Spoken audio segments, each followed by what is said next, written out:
They told my daughters they were heartless, that they'd left their poor grandparents to rot. They called my girls names in a church parking lot while my 15-year-old shook and cried. That's when I stopped being patient. If you want to hear how a quiet man with nothing left to lose turned the town's pity against the people who used it to punish his kids, like subscribe and stay until the end. This one's for anyone who's ever been gaslit into silence. When Rebecca died, the world didn't fall apart in a movie way. There was no single thunderclap, no cinematic collapse. It was smaller, crueler, a stack of unpaid bills, a closet of half-finished projects, a kitchen table where the silence had weight. The death certificate arrived in the mail like bad handwriting on hospital paper. Automobile collision. 2 words that rearranged everything. I am 46. My daughters are Emma, 17, long-limbed and fierce, and Lila, 15, suddenly old in a way that made me feel like a child myself. Rebecca and I had been untangling for a long time before the accident.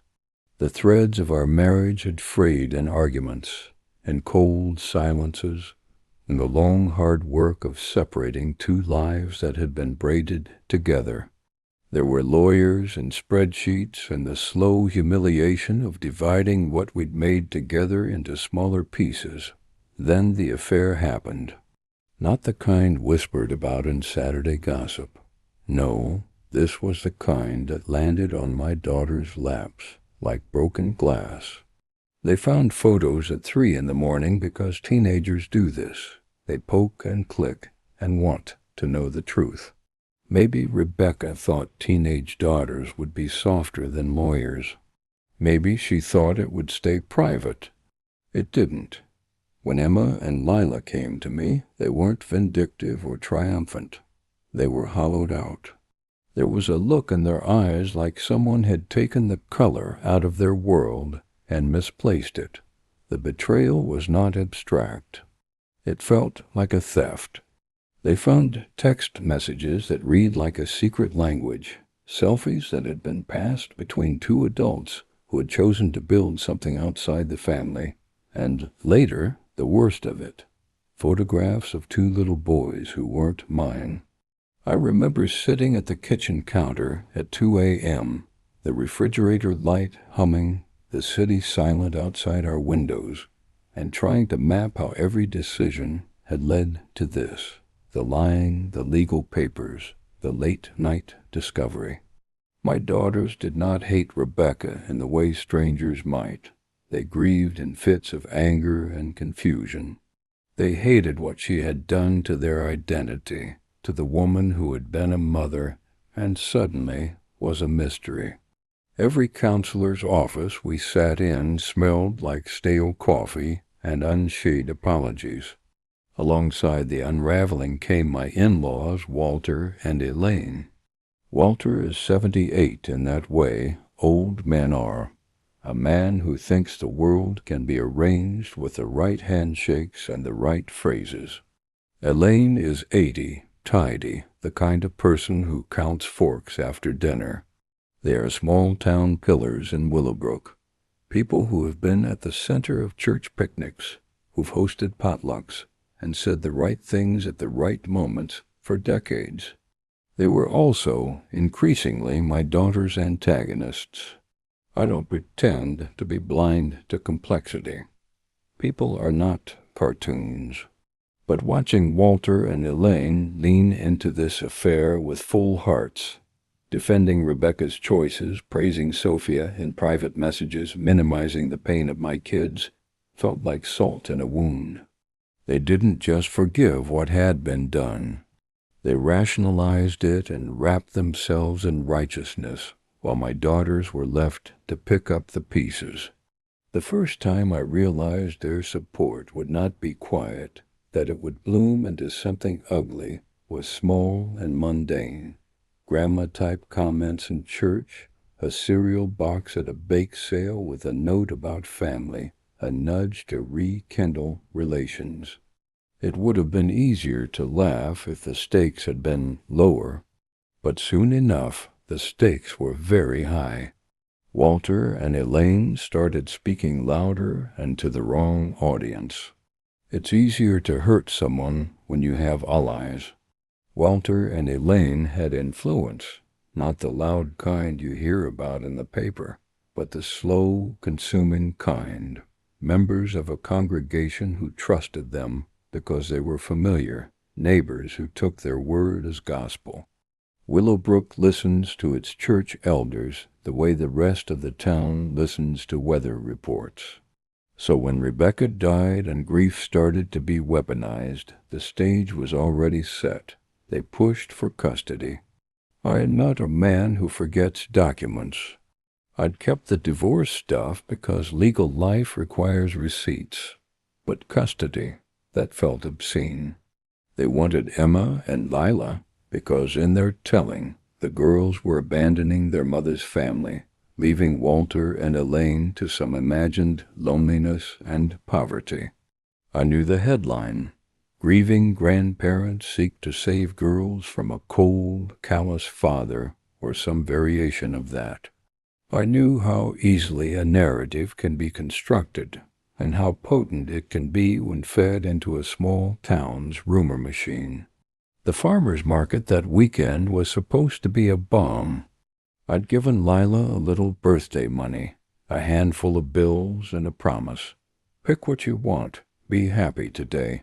She's a candy girl, the sort of kid who treasures small sweetness with the kind of intensity you only get when life hands you bigger bitterness elsewhere. Emma went with us because she is protective in a reflexive way, and because she can read faces like people try to read books. The market smelled like lemon oil and fresh bread, like cut grass and livestock, and something in the air that made me relax even as a low hum of tension sat at the back of my skull. It was everything a small-town market should be. Homemade honey glittering in jars, a man selling wooden spoons who'd hand you his story along with his wares, a group of teenagers busking. Lila disappeared into a candy stall, and I watched Emma watch her. For a blessed hour, 3 adults and 2 kids existed in an ordinary bubble.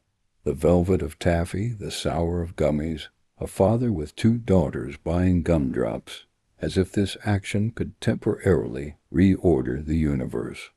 Then the moment shattered. She called me. I heard the trembling in her voice before the words. "Dad, they're surrounding me." Then a flood of crying and the names the women used. I felt my stomach drop, that physical sensation like someone had put a hand on the back of my neck and depressed my lungs. We drove fast. Not recklessly, I don't do reckless, but with a purpose ugly as anger. When I got there, there were 6 of them in a circle around Lila, wagging their fingers, their eyes lit with a kind of gospel righteousness I've seen before and don't trust, the hungry gleam that forms when a group has found someone to blame and an excuse to be sanctimonious. They called her unchristian, talked about filial duties as if they were color-coded rules, mentioned poor Walter and Elaine, as if the 2 men were the only ones who had been blameless in the wreckage. They used the word orphan in their pitying tone, like a dagger with a bow. I stepped between them and Lila because I am still a small man who knows how to be a father. "Emma, grab the bags and go to the car," I said quietly, then louder when their rhetoric spilled over into threats. "Back off," I told them. One of them, a woman whose face I recognized from the front pew, said I was terrible for not obeying my ex-in-laws, like a good Christian spouse. They piled on, scripture wielded like a club, accusations thrown like knives.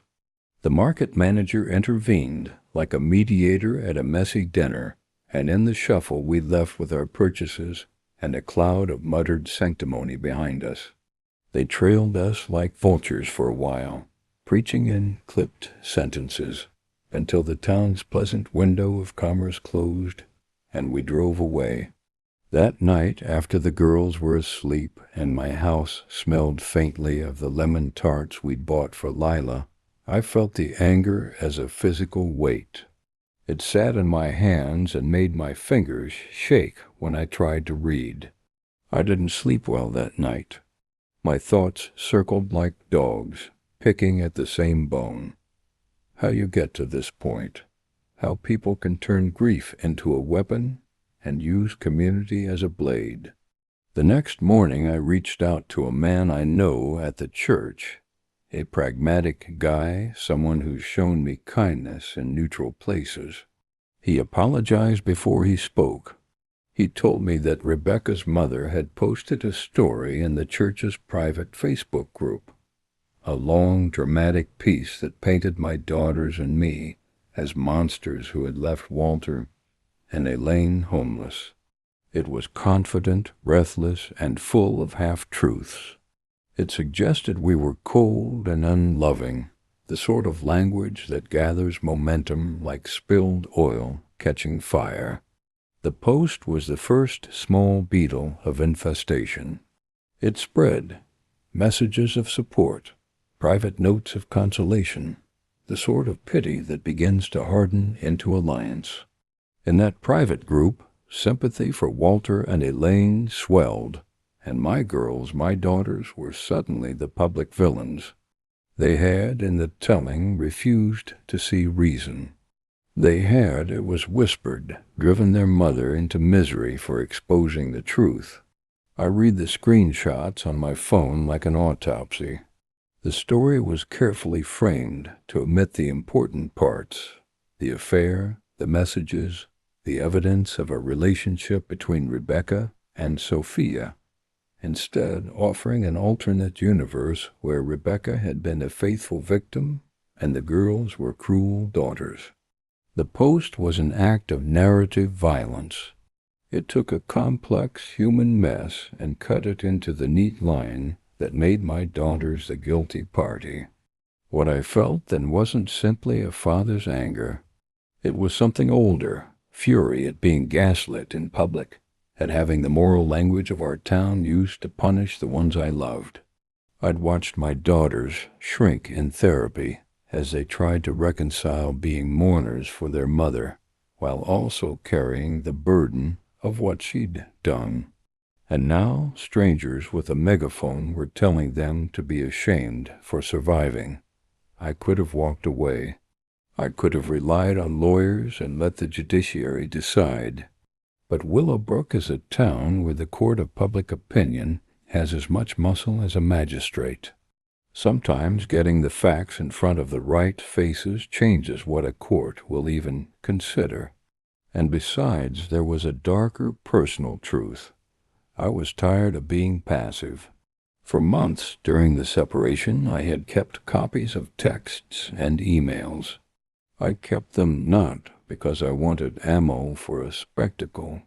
I kept them because divorce is a paperwork marrow. You document so you can prove who paid what, who lived where, who had access to which account. Those files, those messages weren't trophies. They were a ledger. And now the ledger felt like a weapon I was finally willing to pick up. I sat at my desk that night and pulled the files together. Screenshots of messages between Rebecca and Sophia, blurred and intimate. Emails between Rebecca and her parents that sounded less like family counsel and more like cheerleading. There were messages from Walter and Elaine that crossed lines into cruelty. Text messages to Emma and Lila after the accident calling them bastards and suggesting the girls were responsible for what had happened. One message, I could still feel the bile in my throat when I read it, told them 2 days after the crash that if Rebecca had lived, she wouldn't have to suffer because of what the girls had done. The cowardice and cruelty of that sentence sat like a stone in my mouth. I didn't sleep that night. I walked the house like a sentinel, waiting for a decision to feel right. The house was too quiet.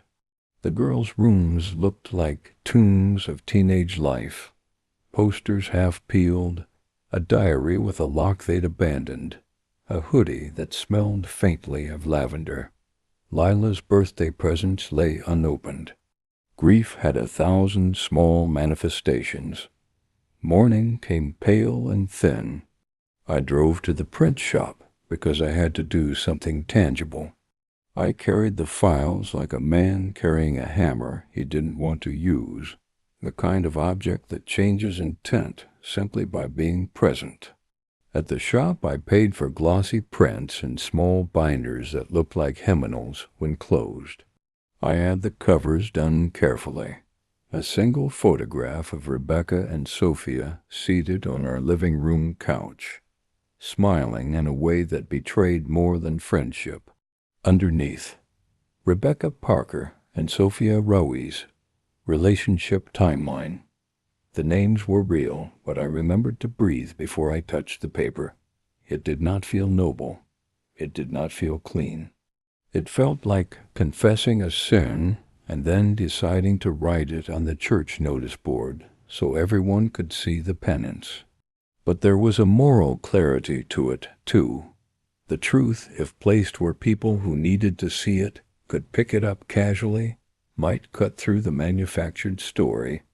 I slipped the binders into my coat like contraband and walked into the church's back room during a lull between services, a place where hymnals sit, a place where people unguardedly pick up civic objects without thinking they are participating in something raw. I left a binder on the desk, then another, and then 3 more, 5 total, arranged to look like something ordinary. A prayer packet, a community handout, a charitable brochure. I walked out with my heart thudding in my throat. For the first time in months, I felt something that was not only grief and weariness, a small spark of agency. I left the building as if I had stolen a march on fate. And then, overnight, the town's conversation changed.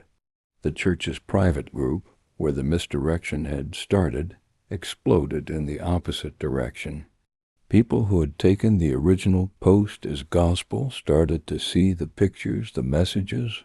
They saw a thread of complicity, of encouragement for this affair, of cruel text to 2 grieving teenagers. Replies began to come in that I hadn't expected.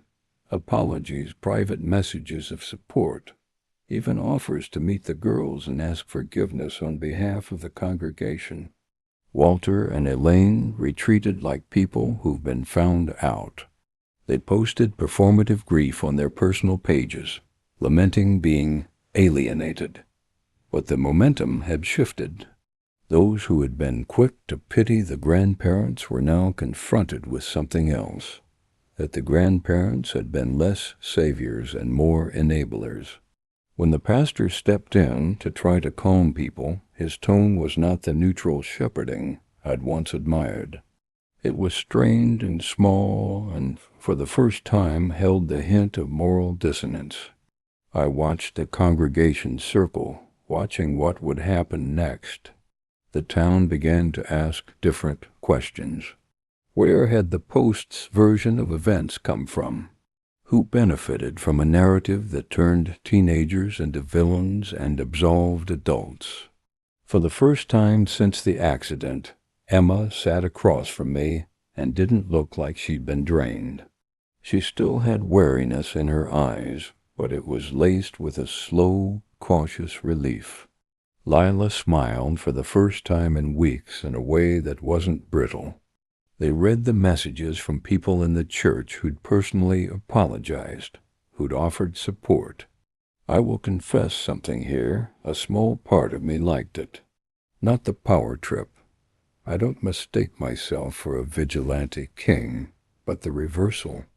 The same people who'd weaponized sympathy against my girls were forced, by the simple presence of facts, to reckon. There is a delicious human justice in seeing the crowd realize they were misled. There was still the legal battle waiting, a smear campaign that had not been fully dismantled.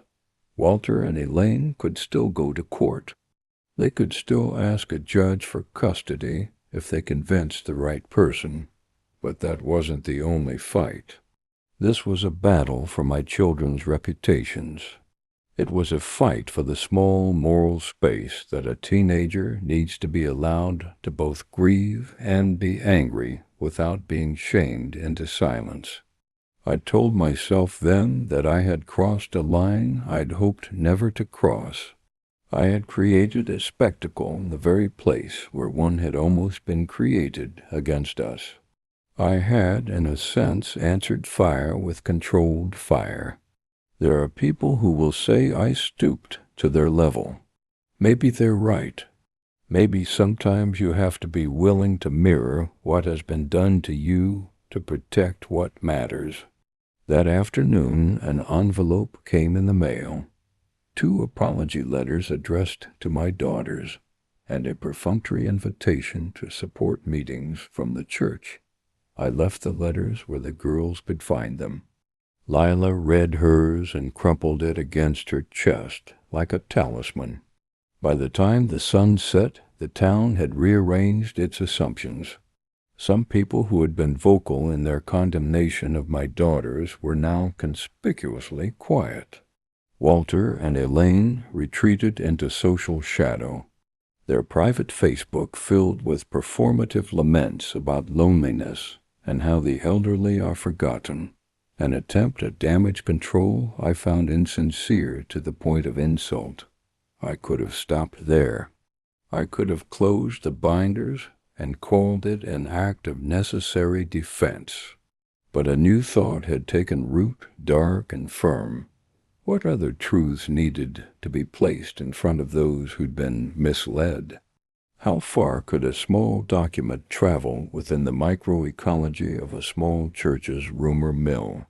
And that thought is where the plan, such as it was, began to hatch. I felt the weight of a decision settle in my chest, to stand publicly, not as a vindictive man, but as a father unwilling to let the story of his children be written by others. I placed another binder on the counter of the print shop that evening before they closed, not as a show, but because once the seed is planted, it tends to sprout. I didn't know yet what would happen next. I only knew I was no longer content to watch my children be gaslit. I went home and lay awake, counting the seconds between my heartbeats and the choices I had left. The town was shifting. The binders were out. And I was awake now in a way that felt dangerous and, strangely, liberating. If the people who had weaponized grief wanted a narrative, I would give them the only thing that mattered, the truth. But truth in Willowbrook needed a delivery system, and I was just beginning to figure out how to build one. I thought telling the truth would feel like exhale, like letting breath out after holding it too long. Instead, it felt like taking my first step into a storm. The binders started conversations, and conversations are combustible. At first, the change was small and tender. A few messages from people I'd barely noticed in the grocery aisle, a casserole dropped off anonymously, an older woman in church who'd been standoffish now offering to sit with Lila while she did homework. Those were gifts, small, honest, and immediate. They were also a reminder that truth, when placed under the right lights, can heal. But there was a sneaking and sectile noise beneath it all. Murmurs, private messages forwarded without context. People who would ask the girls, "Are you sure?" As if your teenager's grief needed validation from a committee. With every person who apologized, there was another who asked why I had to make the issue public, as if the decision to expose a betrayal was itself a sin. It was a daily grind. I went to court intake for a custody-related motion, in a gray room full of folding chairs. The fluorescent lights buzzed like an electric hive. A woman 2 chairs over coughed and watched me with eyes that measured me as if to decide my dangerousness by the way I rested my hands. Walter and Elaine had already filed. Their attorney's letter arrived like a brash summons, the language professional and cold. They were alleging neglect, instability, and they wanted to be considered as guardians. They framed it as a grandparent's right, a moral obligation. In Willowbrook, that language isn't neutral. It carries weight. I met with a lawyer, too. He was a good man, a small-time family attorney who smelled faintly of aftershave and coffee, and who used the word mitigate in the way someone waves a hand at a gathering of bees. He told me to document everything, to continue keeping records, to be mindful of what I said on social media. He said the binders had probably tilted the court of public opinion, and that was helpful socially. But a judge looks at proof, not at gusts of sympathy. Proof I had. The printed messages, the emails, the cruelty tucked into texts. They were a ledger that told one story. Rebecca had been in a relationship with Sophia. The relationship had been known and, at least in the messages, encouraged by her parents. Walter and Elaine had engaged in abusive messages to my daughters. But law is picky. A judge will ask for chain of custody, original devices, sworn statements. The printed glossy binder was persuasive to a congregation. It was not, by itself, a slam dunk in court. And then something happened I didn't see coming. Not all consequences are legal. Some are animal. They come in small, gut-level attacks that wear you down. A brick appeared on our lawn one Sunday morning. Just a brick, a cheap red fragment with a polite smear of white paint across one face. My heart did something like a bird trapped in an attic when I found it near Lila's window. There were notes left on the windshield of my car, anonymous, scrawled in the shaky hand of someone who wanted to hurt without consequence. One note read, "You made us choose." For shame. Another had nothing but a crude drawing that resembled a noose and a date that matched Lila's birthday. They were cowardly messages intended to sharpen the anxiety that already sat in my daughters' stomachs. Emma started sleeping with the light on. Lila wanted to stop going to therapy because everyone at the meeting was whispering. I wanted to tell them this would pass, that the town would settle back into ordinary kindness once the fuss cooled. But the truth is, I didn't know. The sensation of being watched turned our home into a small theater where every creak meant an audience. There were phone calls, too, which felt louder than the written threats, because a live human voice on the other end makes it harder to pretend it's nothing. One night the phone rang at 2:30 a.m., and Emma answered, thinking it might be me. A woman's voice whispered threats and ended with, "You regret making saints out of sinners." Emma hung up, then sat on the edge of her bed and stared at nothing for a long time. "Dad," she said finally, and I could hear the brittle strain in her jaw. "Why did we have to? Why did you do it?" Her question was a grenade. It landed and exploded into 100 fragments. The moral cost, the public spectacle, the privacy traded for a potential measure of justice. I had to answer. I told her in the kitchen while the kettle whistled that I'd done it because I couldn't stand to watch them be blamed for something they didn't do. I told her I'd weigh the consequences against their innocence and make the call. She nodded, because that's how teenagers do when their parent gives them an answer they don't like but must accept. As the social pressure grew, so did the legal maneuvers. Walter and Elaine upped the ante. Their attorney filed motions with language that smelled like desperation and entitlement.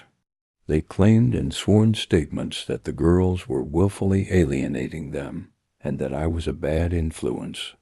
The public court filings are a different kind of violence, sterile, adrenaline-free, but designed to have an effect. They can be used to manufacture legitimacy.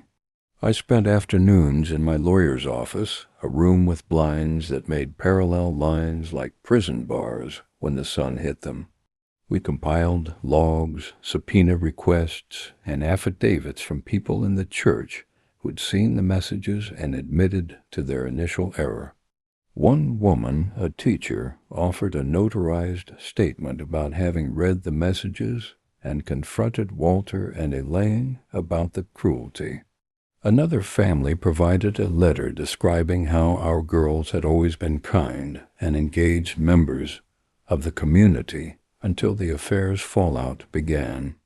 I felt gratitude for those letters like a physical warmth, someone else putting their name behind our truth. But even the legal path had pitfalls. The more I pushed, the more Walter and Elaine dug in. They hired a private investigator for a quietly brutal cost, and rumors began to surface that didn't belong to anyone but to the investigator's imagination. Where does the father work? Who's he close with? Did he ever? Questions like that are needles. They don't declare war. They just prick and wait. There were bad faith witnesses, too, acquaintances who'd been swayed by the first post and decided they liked that narrative better. A woman who liked to maintain her social standing emailed our house in a tone that was carefully ladylike. "I can't imagine what you must be going through," she wrote, "but surely family matters are best kept private." It was the most passive-aggressive punctuation I had ever read.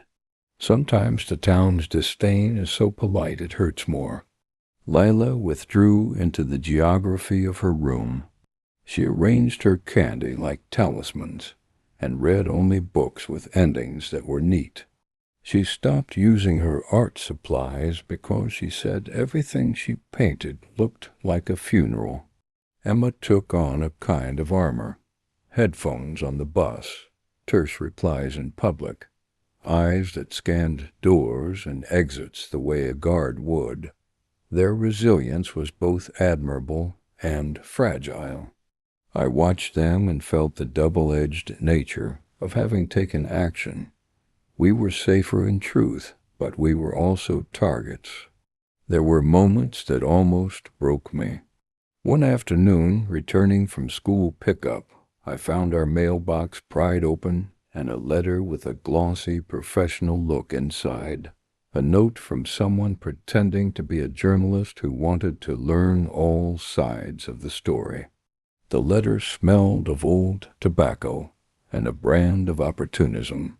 I kept my reaction calm, but I remember the pressure behind my eyes, the sudden urge to pack the girls into the car and drive north until our state fell away and only trees remained. Instead, I made a different kind of choice. I became meticulous in the banal rhythms of protection. I changed our routines. We took different routes to school. I sat farther away on the bleachers at Lila's soccer game. I signed the girls up for self-defense classes, not because I expected a physical threat, but because courage needs muscle memory. There's a small, practical confidence in learning to throw a proper punch. It tells your body you belong in the world. And somewhere in the middle of all this, a new piece of ugliness surfaced. Walter and Elaine had been careful, at least when it suited them, to maintain the image of community caregivers. But the truth of them, not just their complicity in the affair, but their more toxic communications, had now been made plain. Some people were furious on our behalf. Others dug in and accused us of ruining lives. The polarizing effect of truth is strange. Some are liberated and some are enraged, and sometimes the enraged are the ones who hold power. One Sunday the pastor asked me to meet after service. The church's side room smelled like coffee filters and old hymnals. He was a decent man with a tired face. His hands were the hands of someone who shakes other people's sorrows for a living and comes away with grit under his nails. He said, quietly, that things had become complicated. He told me he was trying to hold the congregation together and that he had been criticized for not moving faster. He didn't ask me to stop. He asked me to consider the children. His words were careful, and I took them as the prayer they were meant to be. I told him the binders were a measure of protection. He nodded and said he understood, but the lines in his face told me the church had become a place of political theater. His hands trembled when he made the sign of the cross in the air, as if he were trying to rearrange the world by motion. The court date arrived like a weather system. I sat in the gallery while my daughters sat on the bench with me, their knees nearly touching mine in a small, steady solidarity that felt like armor. The judge was a woman whose eyes were small and direct. She listened carefully as Walter's attorney described a picture of neglect and abandonment. They presented affidavits cherry-picked to paint a narrative of a father colder than he was. They emphasized tradition, duty, and the rhetorical power of what's best for the children. When it was my turn, I rose and spoke slowly. I told the truth in a voice that tried to be matter of fact. The affair, the evidence, the messages to the girls from Walter and Elaine that were hurtful and explicitly cruel. I was careful to keep emotion from boiling over because I knew a judge could find passion suspect. I left copies of the originals with the clerk, notarized, and swore to their authenticity in front of the courthouse's heavy oak bench. But court is not only about the truth. It is about what you can prove and whether you can withstand an opposing team's willingness to market their version of events. Walter's lawyer sought to call character witnesses, and a few people, old friends and acquaintances of Walter and Elaine, appeared and spoke to a lifetime of good deeds. They were true in their own way. People can be kind and cruel, sometimes in the same breath. The judge issued a temporary order leaving the girls in my custody while she reviewed the evidence. It was a relief so thin it felt like paper, not a victory, but a pause. In Willowbrook, pauses are dangerous. They allow people time to rearrange their stories. After court, there were news vans from the local paper parked across the street, lenses reflecting the courthouse's red bricks. A small article ran the next day with quotes from both sides. The reporter called it a family dispute turned communal. The headline made my stomach lurch because any time the words family and communal are used together, nuance evaporates. Still, there were pieces that included my girl's pain and the evidence I'd supplied. People commented. Town forums lit up like tinder. In the weeks that followed, the escalation took on a new color: surveillance.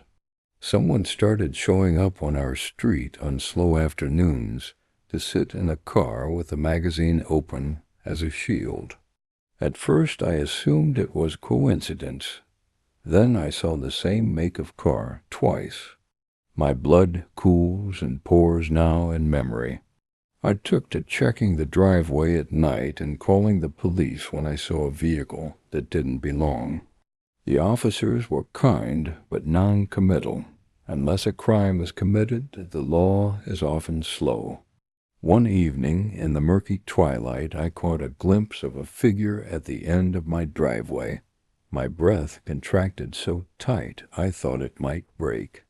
I watched from inside the blinds the way you watch a storm through a narrow window.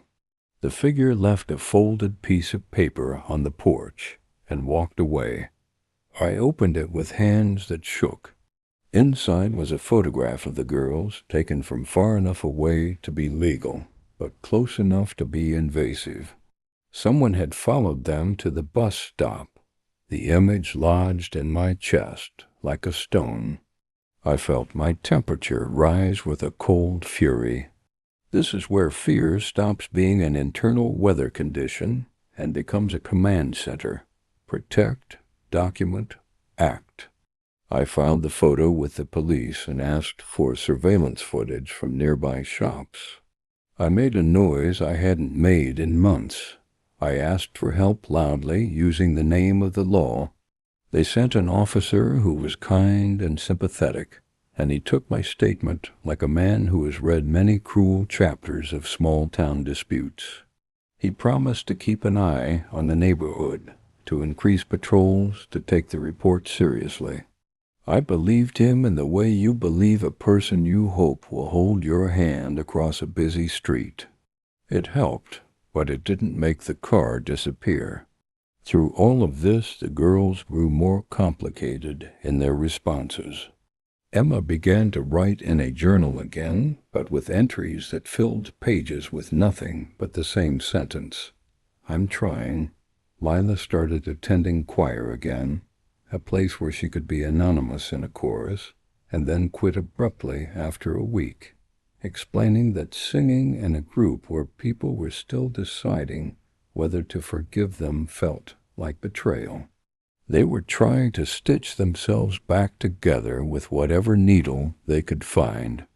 There were nights I lay awake thinking about whether I had done the right thing. Had I exposed private messages to a public congregation? Was I the one who had transformed this mess into a public spectacle? I cycled through the argument that a father must protect at all costs, and the fear that my actions would only harden the backs of the people who already hated us. The internal monologue was a cold bath. You did this. You could have left it. You chose the fight. Is there any other way? Those questions are heavy. They are the price you pay for making sound choices in a morally gray world. And then, in the midst of the strain and the threats, something unexpected happened that would change the trajectory of my thinking. A young woman from the church, the kind of person who threads scarves for neighbors and bakes bread for potlucks, arrived at my door with a box of photographs. She had been cleaning out a closet and found prints that showed a pattern. Social events where Walter and Elaine sat close to Sophia and Rebecca. Emails where the family celebrated things in ways that left out the obvious. She apologized for not seeing earlier and told me she'd be willing to testify about what she'd seen. It was a small thing, another pebble in a stream that began to carve the rock. It was also a turning point. I realized that protection was not just about exposing wrongdoing, but about building a coalition of witnesses, about making sure the narrative that had been thrown at my daughters was replaced by a careful, documented story.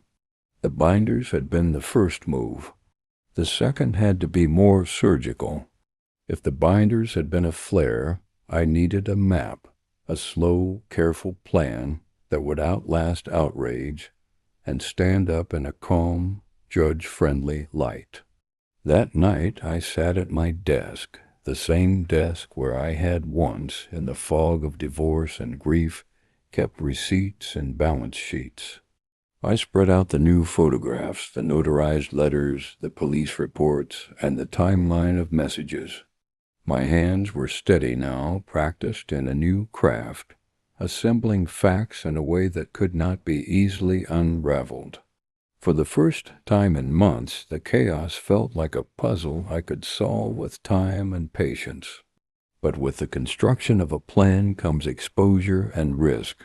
I was no longer just bearing witness. I would have to act more intentionally.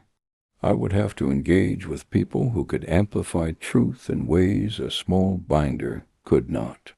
That meant asking favors, calling in debts of friendship, and stepping into a public space with more than the binders in my hand. And standing at the edge of that decision, I felt the old animal fear again, the fear that the next move I made might make everything worse. I turned the binders over in my hands and thought about what could happen if I pushed harder. Could I expose enough to force a legal outcome? Could I do it without tearing the town into pieces? Where would the girls be in the aftermath? And would they forgive me if the cost proved too high? I closed my eyes and imagined two futures. In one, we retreated into quiet and let the court decide without tampering with the town's sympathies.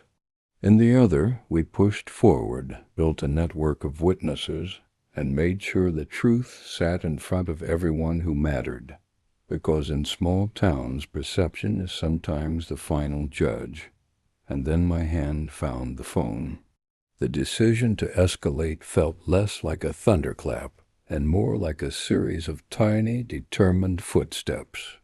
Once I'd committed, each step forward required planning, patience, and a kind of quiet cruelty, the discipline to not act until the moment was right.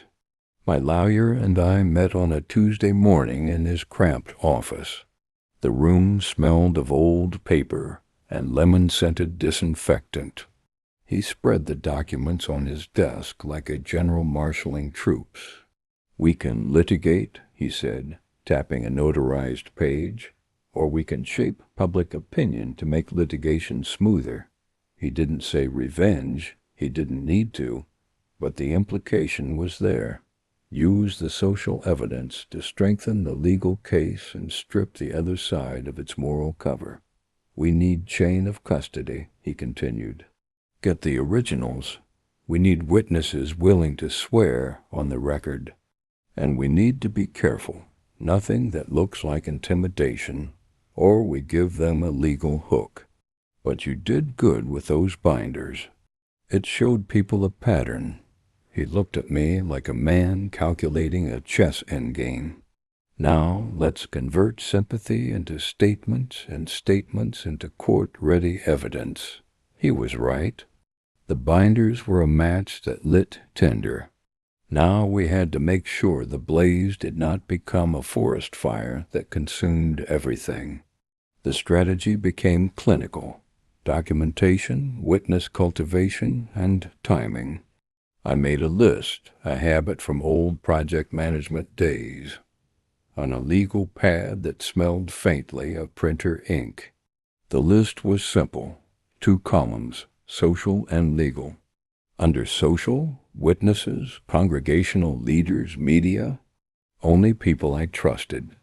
Under legal, originals, signed affidavits, police reports, surveillance requests.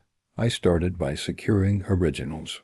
The printed binders looked dramatic on glossy paper, but a judge would want the raw files, original text message logs, time-stamped emails, dates, and metadata. I dug the old phone out of a drawer, the one I'd kept because my lawyer had told me to preserve devices. Sitting at my kitchen table with the late afternoon sun slanting across, I transferred every relevant thread to a thumb drive and emailed copies to multiple addresses: my lawyer, a secure cloud account, and a trusted friend who'd agreed to be a backup custodian. Digital redundancy is a small ritual that steadies a person. Multiple copies mean less fear that a single act could erase the truth. Next, witnesses. Once the church crowd had tasted the truth, some members were emboldened. The teacher who'd offered a notarized letter became a key ally. So did the woman who'd found the old photographs, a gentle, precise person named Marjorie, who baked loaves for funerals and noticed details other people missed. I met Marjorie for coffee, and she gave me another small gift, The memory of a conversation she'd overheard in the church parking lot 3 months before, where Walter had made a joke that had landed poorly and been brushed aside. "It wasn't just words," she said quietly. "It was a pattern. You see, they had a way of talking that made everything else invisible." Her testimony was gold in its ordinariness. We also had a couple of brave souls from the congregation who were willing to sit down and make sworn statements. One was the bus driver who'd noticed Walter's private texts vanish when Emma and Lila walked past.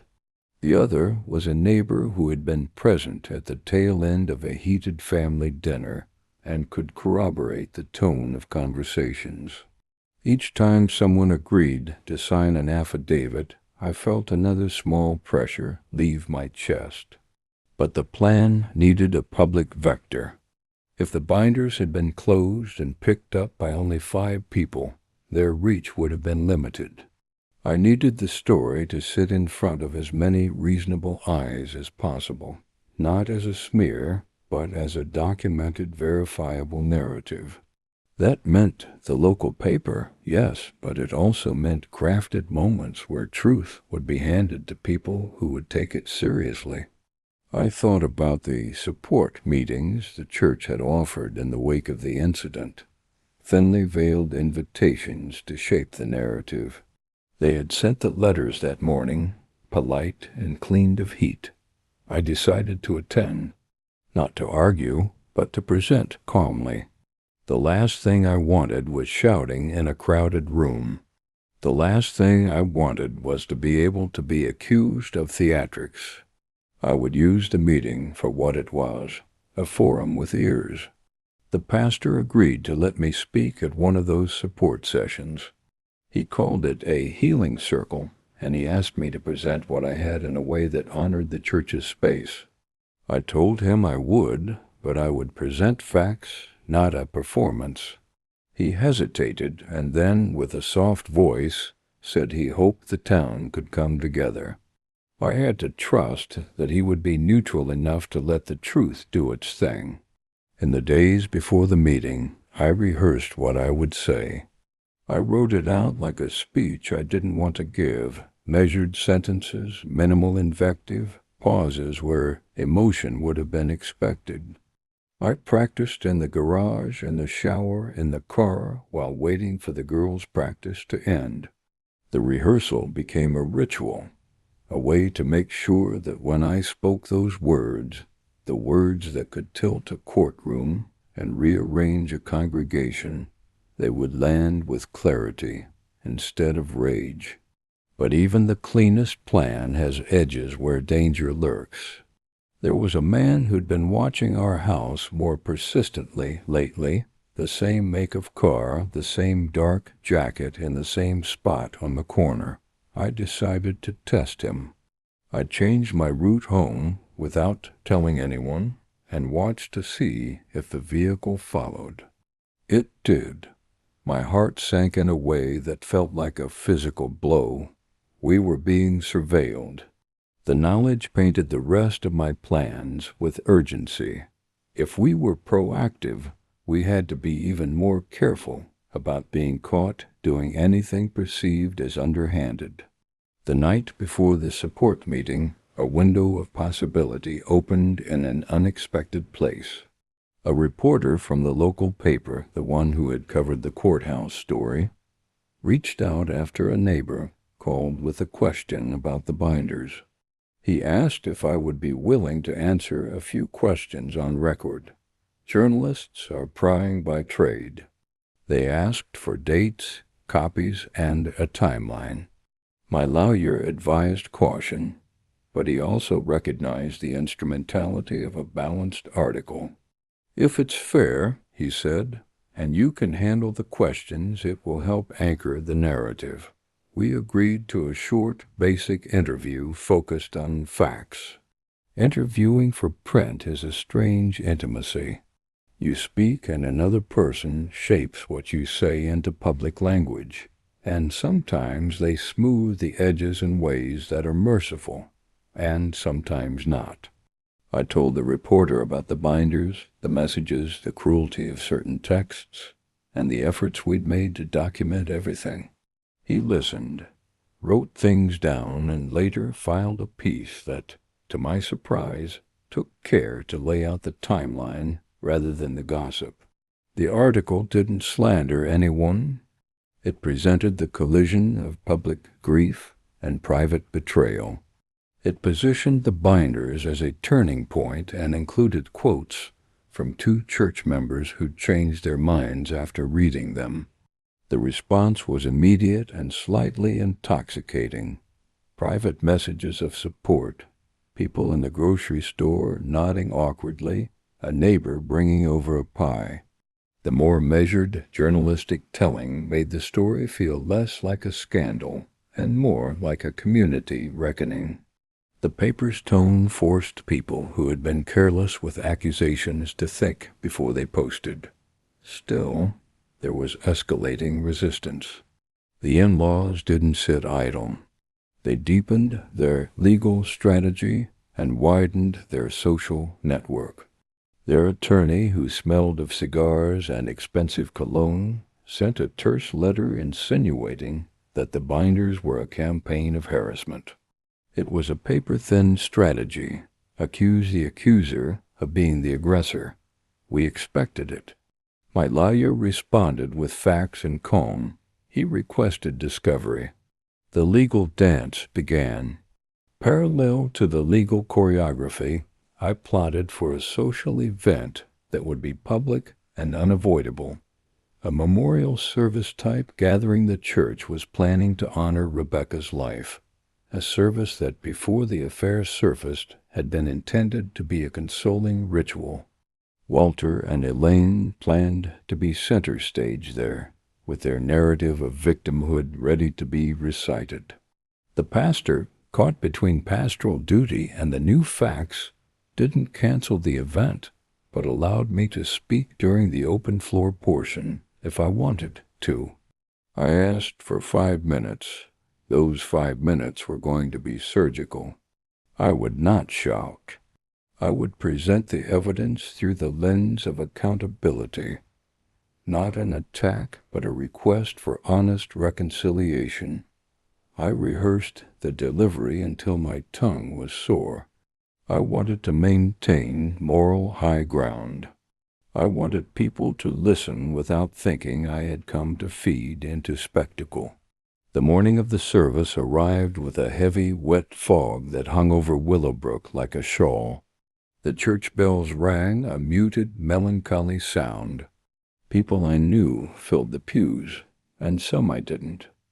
Walter and Elaine sat near the front, their faces composed, the slow, composed expression of people who believe that steadiness equates to innocence. My stomach felt like a drum. When the time came, the pastor called me up. My knees hummed.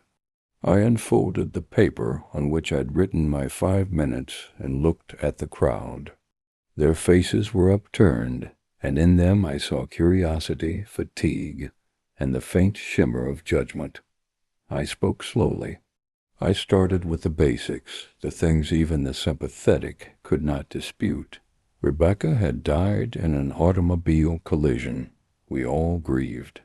Then I moved gently, deliberately, into the facts. The messages, the photographs, the role Walter and Elaine had played. I talked about the girls, not as shattered objects, but as children who had been given a version of grief that did not fit the facts.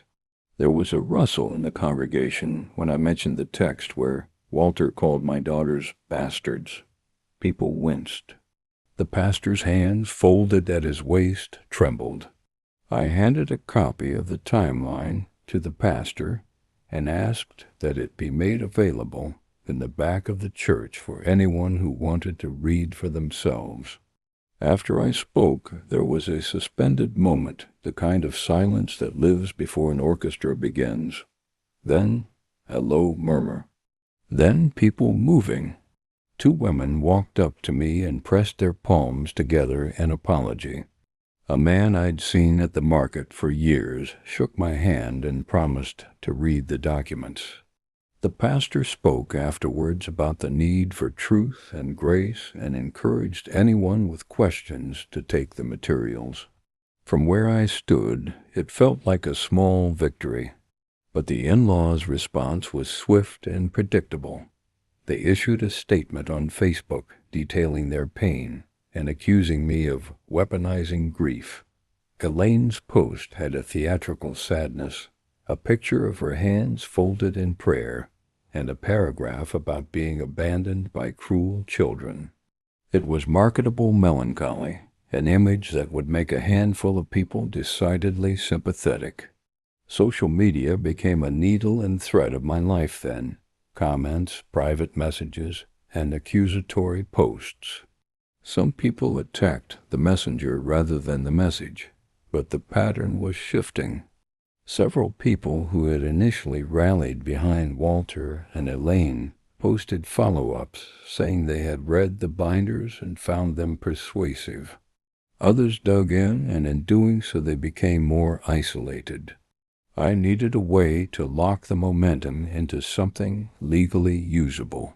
That meant converting casual witnesses into formal statements. I used discretion. I didn't want to bully people into writing affidavits. I invited them for coffee, listened to their doubts, and asked if they'd be willing to put their recollections in writing. Most were hesitant. Few wanted entanglement, but enough agreed. The teacher, the bus driver, Marjorie, and 2 others signed sworn statements. We notarized them and filed them with my lawyer. There was one small, almost comical close call that felt larger because of how easily it could have derailed everything. One evening, I returned to the church to drop off an additional binder for the office and found Walter in the vestibule with an armful of hymnals. He looked up when I entered, and for a second there was that frozen, deer-in-the-headlights moment you get when 2 people who have something between them see each other in public. He smiled, a practiced, small tilt, and said a line about reconciliation that felt like a knife wrapped in velvet. "I hope the girls are doing well," he said, and his eyes darted to my hands. I felt a small, hot panic. Had he seen the binder? Had he suspected it was me? I kept my face placid and replied, "We're getting there, Walter. Thank you." He nodded and walked away. My pulse hammered for 5 minutes afterwards like I'd run a sprint. Close calls like that reminded me how fragile this plan was. One misread expression, one suspicious glance, and someone who'd preferred to read the documents quietly could be scared into silence. As affidavits piled up and the congregation's mood continued to shift, the legal filings followed. My lawyer filed the statements as part of our discovery. We demanded access to specific phone records and requested depositions from people who had made allegations. Each legal step felt like tightening a net, slow, methodical, and designed to catch the truth in a place where it couldn't be ignored or rewritten. But plans have a way of gaining their own life. The binders had been my initiative, but now other people had taken that seed and spread it in ways I hadn't predicted. Small acts of support began to ripple. Neighbors offered to accompany Emma to school. A retired cop who'd attended our church offered to sit in the car at the bus stop sometimes. A photographer offered to document our family life so that any future smear would be met with pictures of what we actually were. The town was reorganizing its loyalties in small, practical ways. At night, when the girls were asleep and the house was quiet, I would lean over the legal pad and add another item to the list. Depositions scheduled, subpoenas served, witness prep meetings. It felt like choreography now, a dark waltz where every step had a partner and a counterstep. The revenge I'd imagined when I'd first printed glossy pages felt less like a triumphant spectacle and more like a leaning into due process to force a town and its institutions to reckon with their own complicity. Still, there was a human satisfaction to the planning that was hardly legalistic. I admit now that part of me relished the sense of control. There's a specific thrill in transforming impotence into competence, in turning the ragged edges of grief into a precise instrument of truth. I found myself awake at odd hours, sketching timelines and rehearsing how I'd respond to the inevitable lies that would come.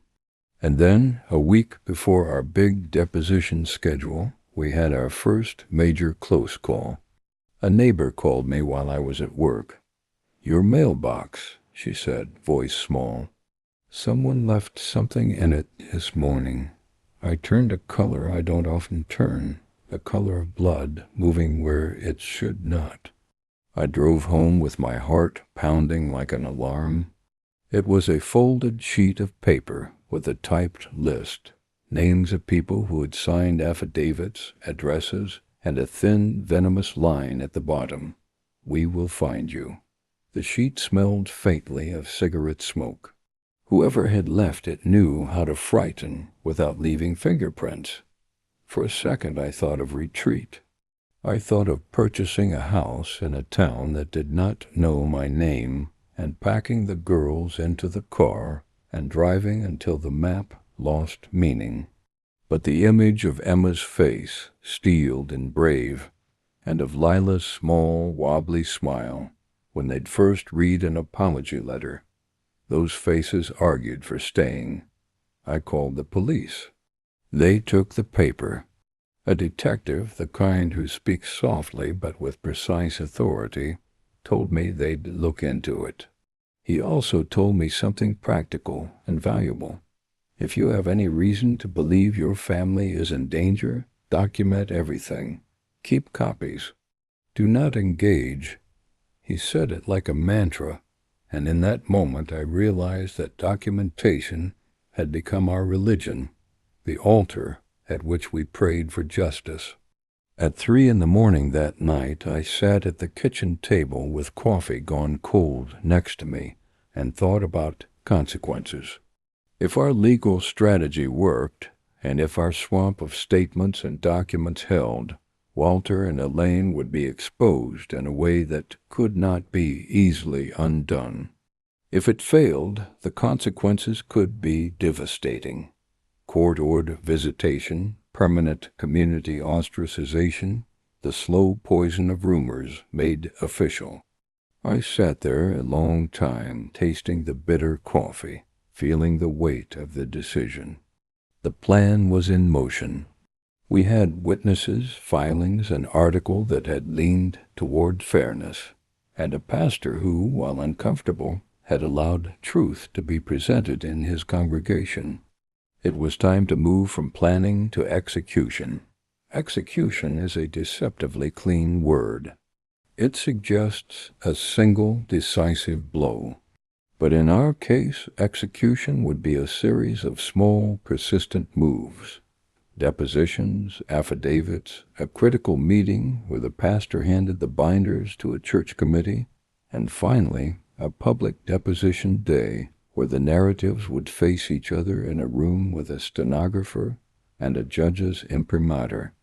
At the heart of it, my strategy was not to humiliate for the sake of humiliation, but to unmake a fraudulent moral story that had been pressed onto my girls. The motive was protection, the method legal and social, the outcome uncertain. But once you start walking down a road where you don't accept being the victim, you learn to be brave in new procedural ways.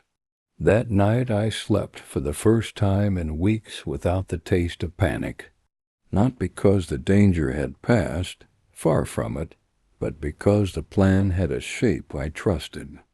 I'd done the step that turned me from panicked father into strategist.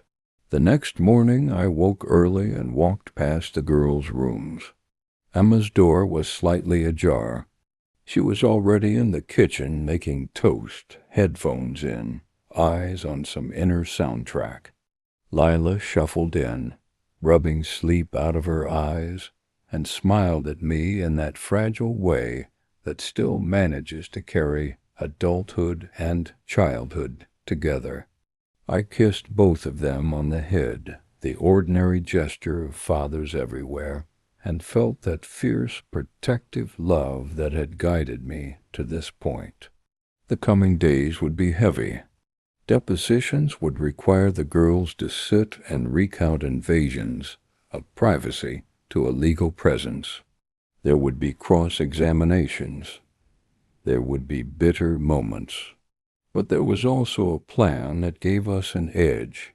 Facts, witnesses, documentation, and a town that in pockets had begun to see the truth. I left the house that morning and drove to the courthouse with a small binder in the passenger seat. It contained copies of everything: messages, notarized statements, photographs, police reports. I held the binder like a talisman and for the first time felt not just the weight of rage, but the careful, exacting weight of something that might actually finally restore what had been taken from my daughters, their reputation, and their right to grieve on their own terms. The day of the big deposition arrived like a thunderhead, low, gray, inevitability wrapped in humidity. I woke before dawn, the house quiet except for the soft mechanical breathing of an old clock and the distant rumble of delivery trucks starting their routes. I made coffee with hands that didn't tremble as much as they used to. The ritual steadied me. The girls were still asleep, their rooms bathed in a cold blue light, the way childhood always looks slightly unreal in the mornings. We drove to the courthouse together. Emma sat rigid in the back seat, earbuds in, jaw clenched the way someone braces for impact. Lila kept fiddling with a charm bracelet, a small distraction she'd found helped focus her when anxiety rose. I watched them in the rearview mirror like one watches two fragile birds at the edge of a ledge, ready to catch, hoping they wouldn't have to jump. The deposition room smelled of paper and lemon-scented cleaner, an office that had seen 1,000 such confrontations. Two attorneys sat across from us, Walter and Elaine's counsel looking composed, and the petulant age of certainty behind his polite smile. Our lawyer set up the exhibit list: binders, originals, phone records, affidavits. There is a certain theater to depositions. A stenographer sits beside you like an impartial priest, converting spoken memory into legal text. You swear an oath and the room's hum becomes a metronome. Every word counts. My daughters sat with me. We had prepped them for this, honest, calm, factual. We'd practiced breathing exercises. We'd talked about the power of truth and the necessity of steady voices. The first witness called, predictably, was Walter. He took the oath and then smiled at the room as if his life was not being peeled apart, but rather presented. He offered the kind of practiced civility of people who have rehearsed righteousness their whole lives. The attorney's questions were soft at first, about the relationship with Rebecca, about care and support. Walter's answers were polished, like well-polished silver. But the cunning of law is that it nudges a narrative until it either holds or crumbles. We had the texts and the emails in order. The way the files were presented with timestamps, metadata, and authenticated chains of custody made the room feel less like a courtroom and more like an evidence room in a criminal series. One by one, the exchanges between Rebecca and Sophia were read aloud. They were intimate in ways that left no room for plausible deniability. Photos, affectionate messages, plans, small domestic intimacies that insisted on being seen for what they were. Walter's face tightened when his own messages began to show up, the ones where he praised and encouraged the relationship, the messages that had been set in that peculiar protective way that felt more like recruitment than counsel. There was the message to his daughter, Rebecca's mother, that read like a cheerleader's note. There were texts he had sent directly to my daughters that used words softer than an insult, but sharpened by implication. You will understand when you are older, and worse, the text that called them bastards. Each time a message was read in the sterile deposition room, it landed with a small, embarrassing thud. You could almost hear the moral insulation cracking. Walter's attorney attempted to qualify each message, to make intent ambiguous. Could that phrase have been meant differently? He asked. Isn't it possible the tone was supportive? But the pattern is a patient thing. Once threads are connected, they form a rope. The rope doesn't lie. Then came Elaine's sworn statement, the one where she dismissed my daughter's pain as melodrama and suggested that they'd ruined Rebecca's life. The words, when read aloud, felt cruel and precise. Eileen looked at her hands as if to steady them, but the damage contained in the message is different from the damage of a lie told in a drunk argument. It's the kind of cruelty that's slow and rehearsed, a deniable poison. The deposition stretched on. Witnesses we'd gathered gave accounts. Marjorie described the little moments she had witnessed and how, in aggregate, they'd painted a picture different from the one Walter and Elaine had tried to sell. The bus driver spoke about the way texts vanished when certain teenagers got on the route. People who'd been on the fence now provided statements with a firmness I'd never seen in them before. Their small, ordinary courage added weight. At one point, Walter, pressed and uncomfortable, tried a different tactic. He weaved a story of his own grief, of being a parent who had lost a daughter, and who, he said, was confused and hurting. There was grief there. That much is undeniable whenever someone loses a child. But grief is not immunity. The deposition's purpose is not to discredit sorrow, but to separate sorrow from justification for cruelty. And in that separation, Walter's statements began to feel like a scarf he was using to cover worse stains. When the girls had to testify, when Emma sat in that chair and recounted the night they found things, the way their mouths had felt dry, how the betrayal landed like a physical blow, the courtroom felt simultaneously small and immense. I watched her carefully. She was not the same curious teenager who once asked too many questions at the dinner table. She had an adult's edges now, but there was a softness in the way she described protective instincts toward Lila. Lila's testimony was quieter, but no less potent. A child describing what it felt like to be surrounded by righteousness and to be called names by people who never bothered to ask for context. Walter and Elaine's lawyer attempted to needle, to paint them as misunderstood and the girls as dramatic. The cross-examination was clinical, but our preparation showed. Each inconsistency in their story was a chink.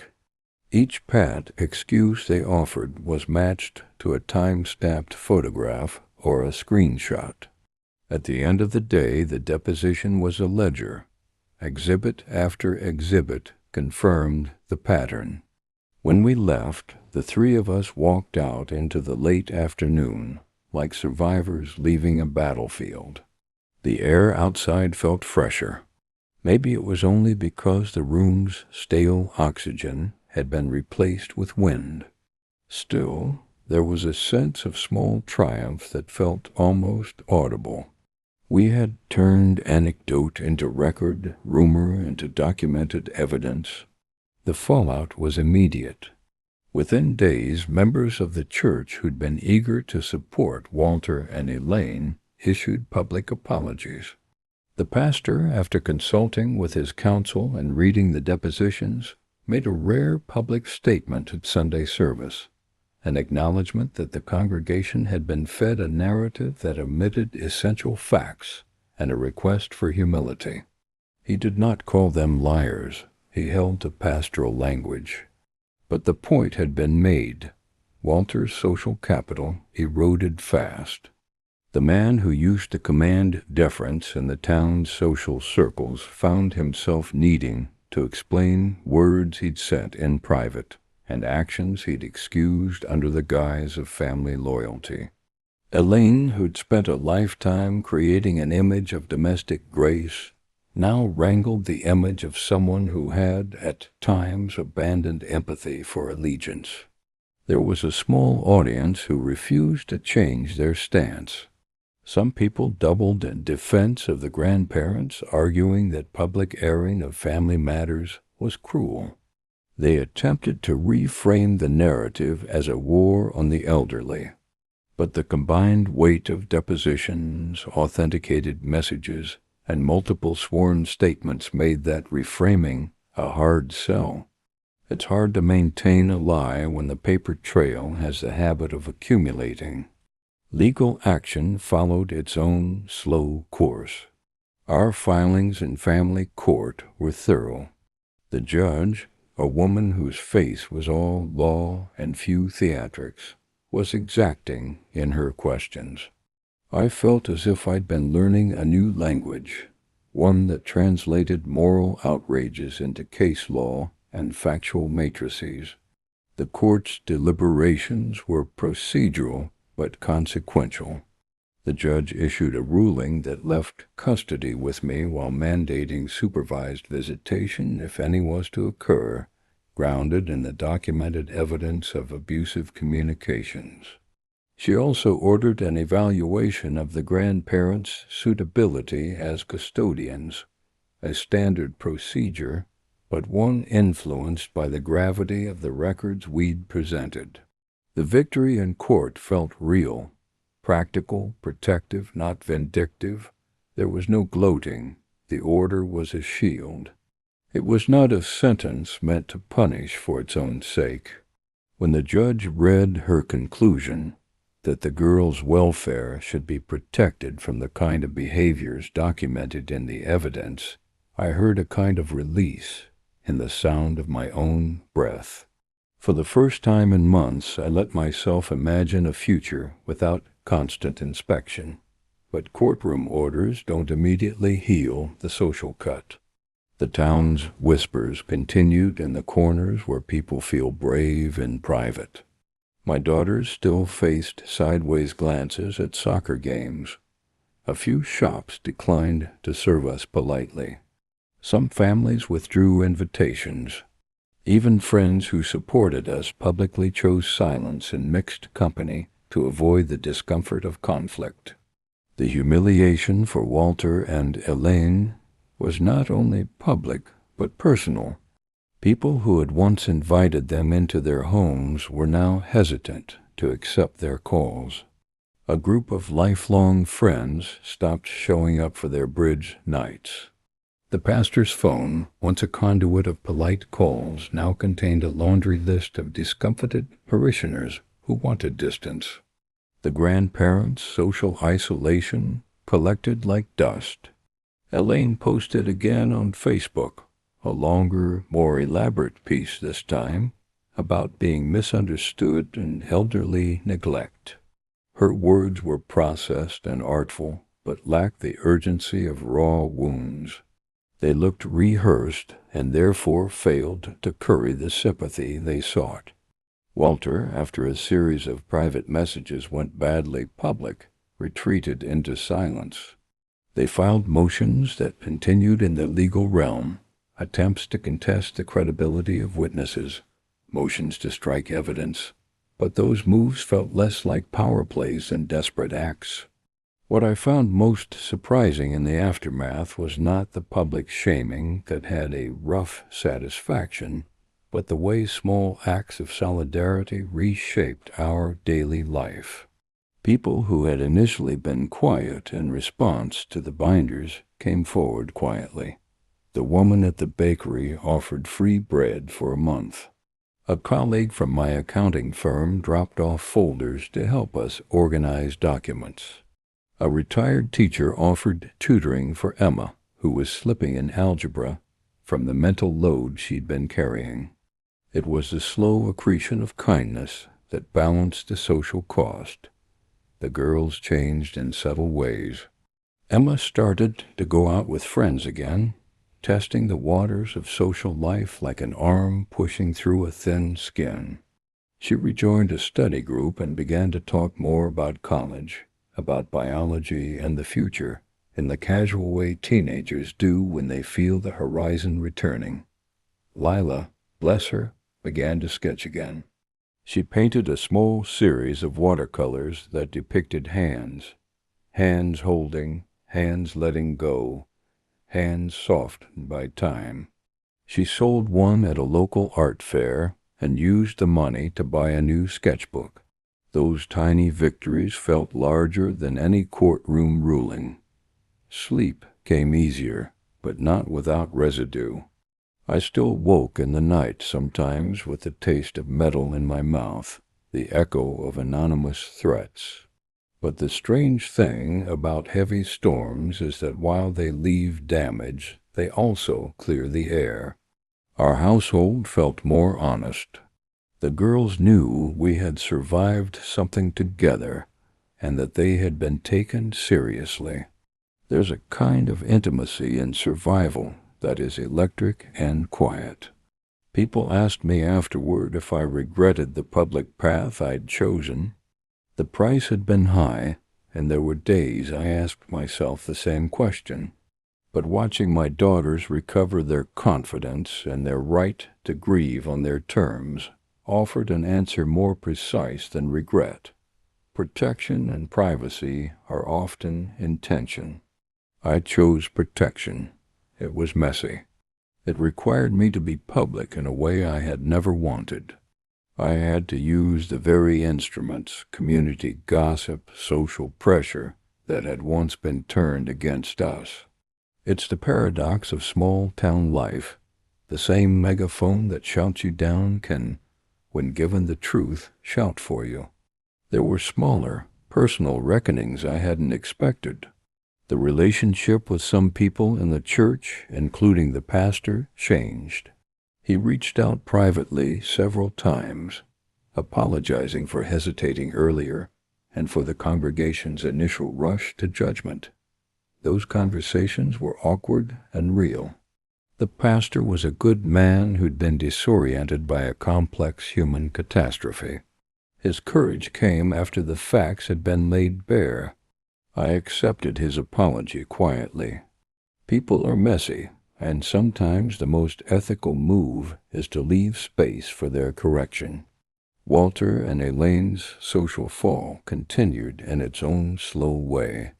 Where once they'd commanded the room at community dinners, they were now background figures, their invitations fewer, their presence more easily avoided. It wasn't a theatrical vanishing. It was more like the loss of wallpaper in a room, noticeable in the absence and strangely final. For me, the revenge, as it had been called in comments by people online, was never about spectacle. It was about recalibrating a narrative machine that had been weaponized. The binders and the depositions didn't erase grief, nor did they reconstruct Rebecca into a villain entirely.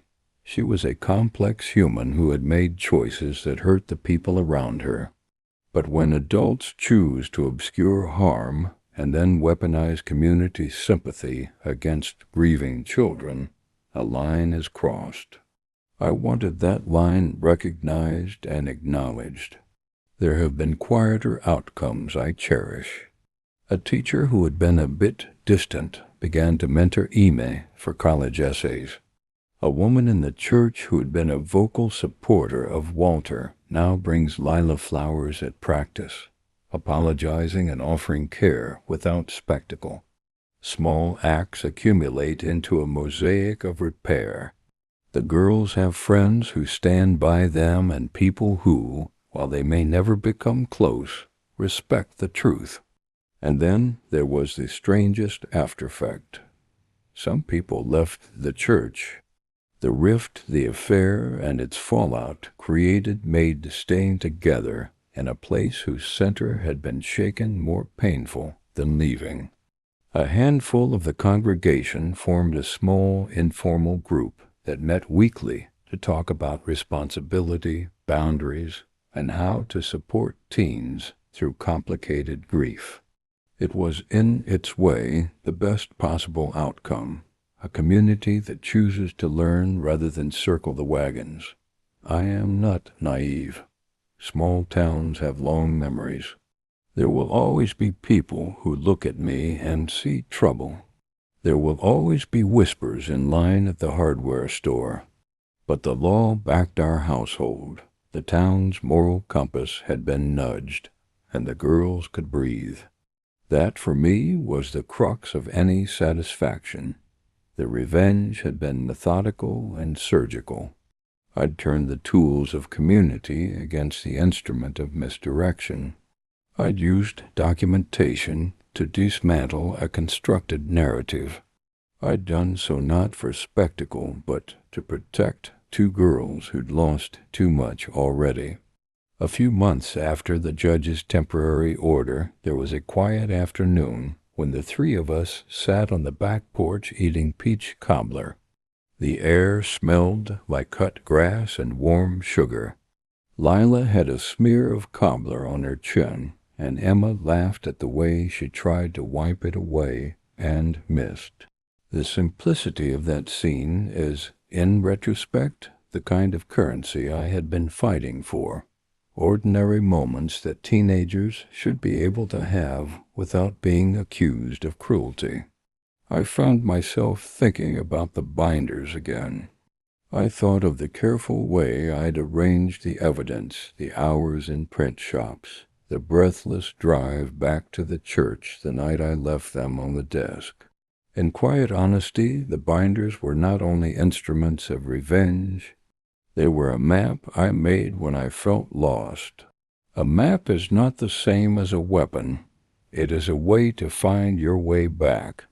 When people ask what I learned, and people do ask, sometimes with curiosity, sometimes with thinly veiled accusation, I say this: truth matters and context matters. Protection sometimes requires exposing painful truths. And community is not just a set of people who will comfort you in the wake of tragedy. It is also the arena where the ethics of that comfort are tested. The moral justification for what I did is simple in human terms. Children deserve to be believed and protected. Adults deserve honest accounting. When institutions or influential people tilt toward protecting the image of grief rather than the people harmed by actions, someone must step up. I stepped up in the only way I felt competent to: documentation and quiet public persuasion. There are nights I still wake and worry. There are evenings when someone in a truck idles by, and I feel that old prickling anxiety crawl across my shoulders. But those nights come with a knowledge, now that we had acted. We had protected our daughters with the clarity of papers, witnesses, and the law. The legal road is not finished. There are still filings and motions, as is the nature of custody battles, but the main gust has passed. The town has had its reckoning. The girls are in therapy, and they sleep more deeply. They are reclaiming who they are. If you had asked me, the day the market erupted and Lila called me crying, Whether I'd end up in a courtroom wielding binders like a shield, I would have said no. I would have said that I did not want that kind of life. But sometimes systems force your choices for you. You either become a passive character in someone else's story, or you act to write your own. That day on the porch, Emma took my hand and squeezed it. She looked at me with eyes that were steady and young and asked, "Dad, are we going to be okay?" I felt a low, unwieldy pride fill my chest. Not pride in the fight, but in the fact that I had done everything I could to make a room for them to be teenagers again. "Yes," I said, because we were. It was not a prophecy. It was a promise, and sometimes promises are the small fortifications parents build against the vastness of loss. The binders were never about revenge as spectacle. They were a calculated defense, a way to make a truth visible in a community that had been gently nudged repeatedly toward a lie. I do not recommend public spectacle as a first resort, but I do believe in the necessity of honest documentation, of building a network of witnesses, and of being willing to stand up publicly when private harm is weaponized against the vulnerable. My daughters are not trophies of victory. They are the reason I learned to be precise, patient, and when needed, uncomfortably public. The cost was real: reputation, quiet afternoons at the diner, the ease of passing neighbors without politics, but the protection we gained was worth every small scuff the world placed on us. I don't tell this story to celebrate myself. I tell it because narratives control consequence. If you find yourself in a town where the loudest story is the easiest one and the truth is inconvenient, document. Collect witnesses. Stay patient and let law be the stage upon which truth can be formalized. Most importantly, stand with those you love, even when it is unpopular, because the most morally defensible revenge is not cruelty, but the restoration of dignity. If this story hit you, please like and subscribe, and tell me in the comments, have you ever had to fight for someone's reputation? Drop your experiences below. I read everyone. If you want more long-form reads like this, hit the bell. Thanks for sticking through to the end. This one matters to me.